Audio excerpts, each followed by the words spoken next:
Hi! ఇప్పుడు నేనైతే ఒక స్పెషల్ ప్లేస్‌కి వెళ్తున్నాను. యెస్, అది నాకెప్పుడూ స్పెషలే.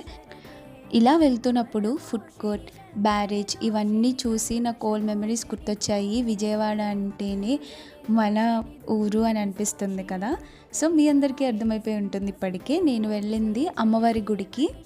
ఇక్కడ నేను భాను కోసం వెయిట్ చేస్తున్నాను. భాను వచ్చే లోపల ఒక చిన్న వీడియో క్లిప్ తీసుకున్నాను.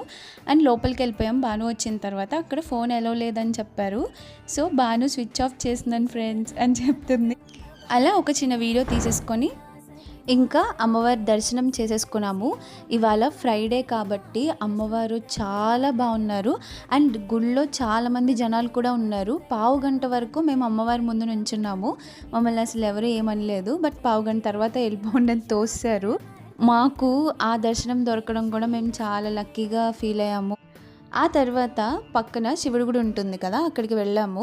అండ్ అద్దాల మండపం మీకు ఎవరికైనా గుర్తుంటే కమెంట్ చేసేయండి. మేమైతే చిన్నప్పుడు మా అమ్మ లోపల తీసుకెళ్ళినప్పుడు మేము అద్దాల్లో చూసుకుని ఆడుకుంటూ ఉండేవాళ్ళం అనమాట. అప్పుడు అంత తెలియదు కదా. శివుడి దర్శనం అయిపోయిన తర్వాత గోపురం దగ్గరకు వెళ్ళిపోయాము. అక్కడ చూస్తే క్లాసికల్ డ్యాన్స్ చేస్తున్నారనమాట. చిన్న చిన్న పిల్లలు చాలామంది ఉన్నారు.